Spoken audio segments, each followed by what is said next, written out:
167. Tomorrow back in the mid. It's one of the strangest spy stories ever told. Pretty warm. High temperature 87 degrees on Saturday.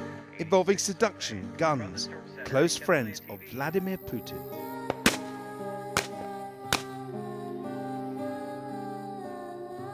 It's all about this woman, Maria Butina. I'm a representative of Russian Federation here. Yes, ma'am. I'm visiting from Russia. Do you want to continue the politics of sanctions? I believe I would get along very nicely with Putin. It's a story of alleged political infiltration, played out not in the back rooms and corridors of Washington, D.C., but in the remote towns of rural America. Prosecutors say a web of sex and lies connected accused The 29-year-old Russian spy Maria Butina. Butina. Butina accused of conspiracy and trying to influence U.S. policy. Maria Butina was arrested in July and charged with conspiracy and acting as a foreign agent of the Russian government. At the time, she pled not guilty, but reports tonight suggest she may change that plea. Prosecutors allege she conducted a campaign to influence top Republicans in order to advance Moscow's interests in the United States. Specifically, the indictment alleges that Butina saw the National Rifle Association as her gateway to the Republican Party and American politics. Ms. Butina had ties to the NRA, as well as attempted to have stronger ties to the Trump campaign. Prosecutors say Butina began her plan by embedding herself among the open-hearted, friendly folk of South Dakota. My mama told me, son, always be a good boy, don't ever play with guns. I shot a man in Reno just to watch him die. It's a huge state, nearly the size of the UK, but with a population of under 1 million.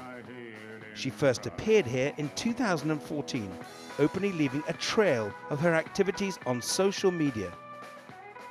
But to begin with, only one person was paying attention, local blogger Corey Heidelberger.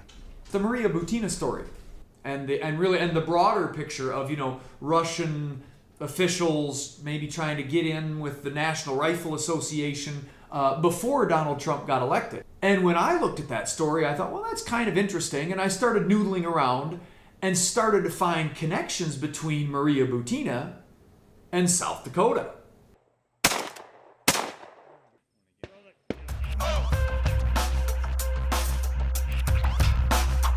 Before coming to America, Butina had set up a pro-gun lobby group in Moscow called the Right to Bear Arms, a group the FBI says was a cover for bigger ambitions. A young 20-something from Siberia doesn't up and start her own political activism organization in Russia without some sort of support from the government. According to the FBI, Butina used her guise as a gun enthusiast and lobbyist in order to meet local Republicans with the aim of using them to go national. From her base in Sioux Falls, South Dakota's largest town, she traveled widely across the state, joining hunts and giving speeches.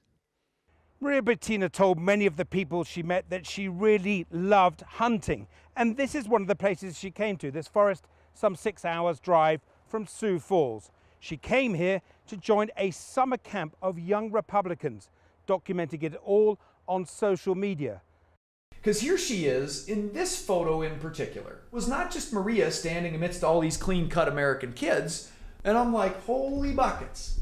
There's Dusty Johnson right there, gazing upon Maria Butina as she makes her speech about whatever it was, guns, Russia, democracy, whatever. At the time, Johnson was an ambitious local Republican leader. He later tweeted, gushing his praise for Butina and her work for freedom in Russia. Now a congressman-elect, when I caught up with him on his recent campaign, he didn't seem quite so enamored.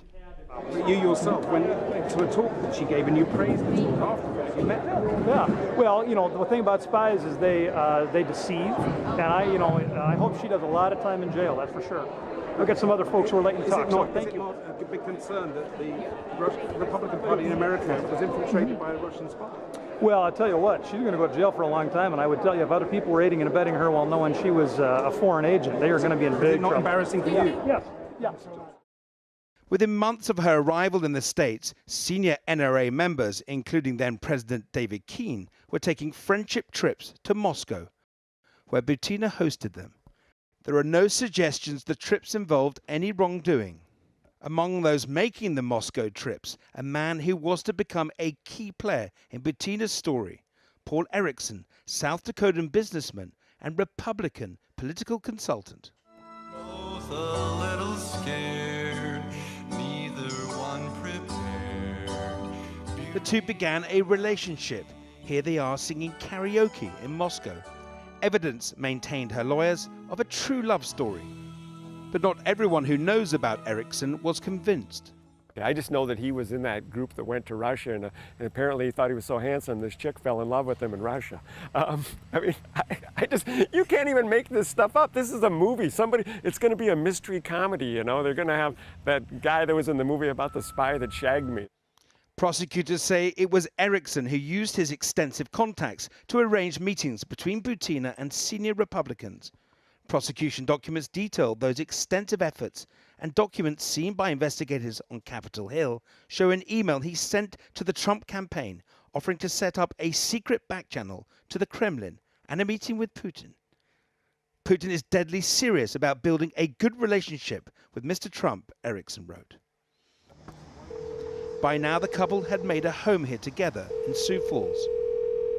I wanted to find out more about the nature of their relationship. Hi, this is Paul. Thanks for calling. At the tone, please record your message. No one was in. But Paul and Maria's neighbor, Shirley Helene, was at home. She had not seen Paul since Butina's arrest, she told me. But we now know the FBI has raided this apartment for evidence. Oh, nobody's home. No one's home. Erickson's whereabouts remain unknown, but we were told he has been visiting Butina regularly in jail. I've never seen Paul with a woman before, so it was surprising. And he introduced me and said she was from Russia, and that was fine. And then we'd run into each other quite a bit in the hall. She was not smiling a lot. And She didn't seem very happy here, is that what you're saying? No, I didn't sense that she was delighted to be here with him. I have the feeling that he liked her more than she liked him. If you're a couple that are living together, you sometimes hold hands or something. I never saw them hug or hold hands or anything. The day we met, Shirley had just been for a meeting with the FBI. You were asked by the FBI to go and talk to them today about what you know about Maria, were you? More about Paul. I wasn't asked a lot of questions about Maria. Paul Erickson has made no statement on the allegations, but media reports allege that he may too now face charges. But behind it all, prosecutors say, is this man, Alexander Torshin, the deputy governor of Russia's central bank and close ally of Vladimir Putin. According to reports, Spanish prosecutors supplied the FBI with evidence that Torshin has connections to organized crime. He allegedly acted as Butina's handler, urging her to go deeper into Republican and NRA circles. It's alleged the FBI is investigating whether Torshin, working with Butina, funneled money to the NRA to boost the Trump campaign. The NRA denies this and did not respond to our request for comment.